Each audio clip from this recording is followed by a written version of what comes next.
very much, and I think and it's mutual. Love Kenyans, for yes. sure. And we're very happy that you're here. I'll say a few words and then I'll let you speak. Please go ahead. I'm very delighted to welcome you here to this Ministry of Foreign and Diaspora Affairs at our Upper Hill offices, and we thank you for honoring our invitation.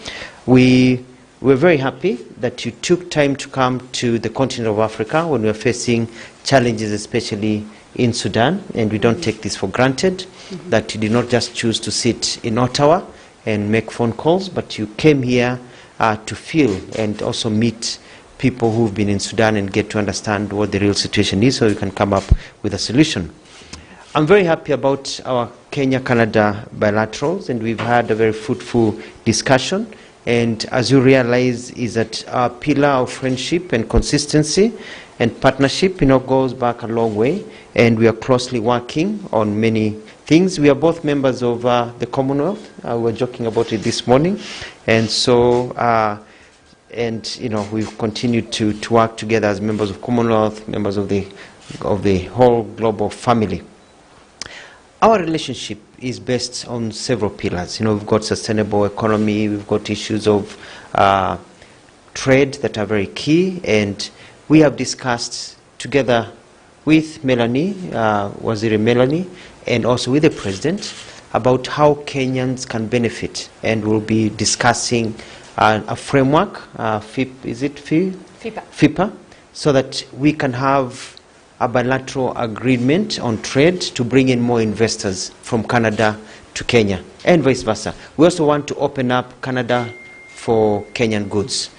We have very good avocados, and I can say this without any fear of contradiction. We have the best tea and coffee in the world, so we can bring our products in our agricultural sector. We want to add value, so we'll be able to discuss those things. In terms of peace and security, we are partnering in many aspects, and we have to thank you for the continued partnership. But also in terms of jobs and education, we've discussed and we'll be discussing about scholarships for Kenyans and others, but also jobs and opportunities. We want to thank you for your migration policy, and we've discussed about Kenyans migrating to Canada to work and live in Canada. We allow dual citizenship, so that's okay. They can come, and we're happy. They're Canadian, they're Kenyans, we're happy. But also, we also talked about seasonal workers. And Canada has large market, if I can say, or demand for seasonal workers. So people go and work in farms, in factories, in seasonal for a few months and then come back home. And here in Kenya, we say kazi ni kazi. So work is work. So we're looking forward to those opportunities, and we'll be discussing them more. Then we've got the temporary skilled workers. Canada has a requirement for, I think, medical field workers, nurses, doctors, and all that. And so we're working on a framework so we can get a lot of our nurses and doctors to go to Canada in addition to that. Minister Jolie, let me talk to you a little bit about democracy. We have learned a lot from Canada. We've learned a lot from the Western world about democracy. And Kenya is universally recognized as a model of democracy, where our system of governance is regulated by the supreme law of the land, and that is our constitution. President William RUTO was duly elected in conformity and consistent with the dictates of our constitutional dispensation. And we are not here to debate the election of President RUTO. That decision was settled by Kenyans and by the country's judicial institutions in 2022. In the same vein, it is vital that political players in Africa respect electoral outcomes as a way of entrenching democracy and fostering post-election stability in the continent. This is very important. Let me say this again. In the same vein, it is important and vital that political players in Africa, and especially here in Kenya, respect electoral outcomes as a way of entrenching democracy and fostering post-election stability in the continent. Leaders must learn to respect democratic outcomes. An election has winners and losers. That is why it's an election. You don't go for an election expecting that you must win. Chances of losing are 50-50. You lose, some win. And countries and the international community should send, and we are requesting as Kenya, that yourself as Canada and the other international players should send a strong signal and message to people who disrupt democracy. It is not enough to say that you participate in an election and then you go ahead and fight against democratic governments. So people need to be told that that kind of behavior will not be allowed anywhere in the world. And I want to reiterate that the government of Kenya is fully committed to ensuring and enforcing the rule of law in the country, consistent with the Constitution. And so all we are saying is that we want to have democracy. And it's just like any institution. There are good guys and bad guys. There are people who misbehave, there are people who behave properly. When people behave well, they are rewarded. When people misbehave, they are rewarded accordingly or punished accordingly. And we are saying that we are telling the international community, be careful who you associate with some of these players who are fighting democracy. This continent of Africa really needs to have democracy. The things we are talking about, Sudan, DRC, other issues, they all come down to democratic principles. And Kenya has shown that we can have a good democratic government.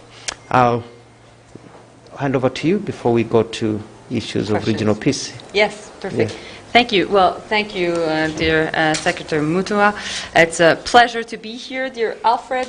The first time we met was actually at the G7 Foreign Ministers meeting in Germany last November. It had just been a week that you've been appointed, and already you were the most popular guy in the room.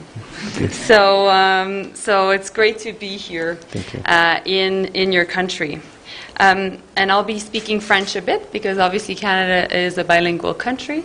Donc, cela va sans dire, le Canada et le Kenya partagent une relation très spéciale. Depuis 60 ans maintenant, nos pays travaillent ensemble pour relever des défis les plus pressants. Et aujourd'hui, le partenariat entre nos deux pays est plus important que jamais. I would like, first and foremost, to express my profound gratitude towards your country, dear Alfred, to Kenya, and to you personally, for your collaboration these past weeks. As we work to evacuate Canadians, permanent residents and their families from Sudan, Kenya welcomed them and ensured their safe passage. And so thank you so much for making this happen. The generosity of your people speaks to your generosity speaks to the warmth of Kenyan people. And of course, once again, thank you. I would like to thank you also, and President RUTO and the government of Kenya, for the leadership role you're playing throughout the crisis in Sudan. The armed conflict in Sudan has taken hundreds of lives, if not more, and also tens of thousands of people have fled their homes. And the ongoing fighting threatens to destabilize the region and trigger a humanitarian crisis in East Africa, one of the biggest that we could see in decades. We must support the Sudanese people in these dire times. Without access to food or water, we must support UN relief efforts and ensure unhindered humanitarian access to Sudan. The UN must be able to do its work. The Kenyan government is working to respond to humanitarian needs in the region, and it is leading efforts to find a peaceful solution to the conflict, both on a bilateral basis and also through IGAD, which is extremely important. And so this work is crucial. And today, my message to Secretary Mutua and also to the President was simple: Kenya can count on Canada. And when there's crisis, well, Canada is there, and we step up. Yesterday, I also met with Canada's humanitarian partners, also with the UN, Martin Griffiths, from the Undersecretary for the UN, and also with the Prime Minister, the former Sudanese Prime Minister Abdallah Hamdok, to discuss the conflict in Sudan. We will take concrete action to support Kenya and our partners in the region, to find a peaceful solution and to respond to humanitarian needs. We know the need extends throughout the region, including, of course, in Sudan, and we'll have more to say in the coming days about that, but I'm confident that we're on the right track. Nous sommes de tout cœur avec le peuple soudanais. Nous devons travailler ensemble pour trouver une solution pacifique afin de ramener la paix et la démocratie au Soudan. C'est très important. C'est exactement ce que nous faisons et en temps de crise, le Canada répond présent. Nous serons là pour soutenir le Kenya et ses partenaires régionaux. On a final note, I want to reiterate Canada's commitment to deepening our partnership with Kenya. We want to reinforce our diplomatic ties, our economic ties. You were mentioning FIPA. FIPA in Canada is a Foreign Investment Protection Act agreement, and so it's important for us to be able to work on that together. And we want to reinforce our people-to-people ties, because there's more than 40,000 Kenyans living in Canada, and we're extremely proud of this great community. Au niveau diplomatique, nous allons continuer notre coopération afin de renforcer la sécurité d'Haïti et de son peuple, et nous allons appuyer les solutions par et pour les Haïtiens pour rétablir la paix. On an economic level, Kenya has a dynamic and innovative population, as well as a growing workforce. We're proud to partner with Kenya to skill up workers, and our countries will work together to enhance labor mobility, so that more Kenyans can come and work in Canada, and so we can create more opportunities for both our peoples. Canada will also continue to partner with Kenya in the fight against climate change and hunger. And as part of this commitment, I'm proud to announce $8 million, that's over 8 billion Kenyan shillings, so that Kenya can provide increased access to food, critical healthcare, and safe water for those in need here in the country. And this is in addition to nearly $100 million in international assistance we deliver to Kenya every single year. And what I want Kenyans to know is that you can count on Canada to continue to be a reliable partner, because Canadians know that we can also count on Kenya. So thank you so much. It will be a pleasure for me to answer your questions. Thank you. Before we take questions, I just want to say something about a lot of talk, and just want to let you know that Kenya remains ready to host talks aimed at stabilizing Sudan and holding a conversation on the future of Sudan. President RUTO has stated that Kenya will support the UN in its humanitarian efforts, and I agree with you, the UN really needs to get down and do its work. Yeah. And in addition, even as we support the humanitarians, we tell the UN to do its work, we will avail Kenya's airspace, including airports such as Lookuptv, Eldoret and others, for humanitarian support, as well as technical support for any special operation. And so we'll work closely with Canada and other players to ensure there's a lasting solution to the crisis. I want to thank you for the support, especially the 8 billion shillings that you've announced today. We are very grateful on behalf of the people of Kenya. It will go a long way, especially in helping our farmers and our people, and because climate change has really hit us hard. Yeah. And we're very grateful about everything we're doing, and we look forward for the bilateral dialogue within the next 2 weeks, so we can put everything down on paper and get moving towards actualization. And my dear Alfred, you're next to Canada, so looking forward to hosting you. Yes, we'll be there. We'll be there. Thank you very much. So we'll take questions. Please tell us your media house and your name, and then the question, please, and to who you ask. Yes. My name is Helen Aura from NTV. This is a question to UCS regarding the crisis in Sudan right now. As Kenya, are we expecting more evacuees, or are we done with the evacuation of evacuees coming in? Considering now we understand Kenya is not only evacuating Kenyans, plus the other nationalities from the East African countries as well. From diaspora, we have evacuated 409 Kenyans, and we have more Kenyans living in Sudan. You find that there are Kenyans who are outside Khartoum who have decided they want to stay in Sudan.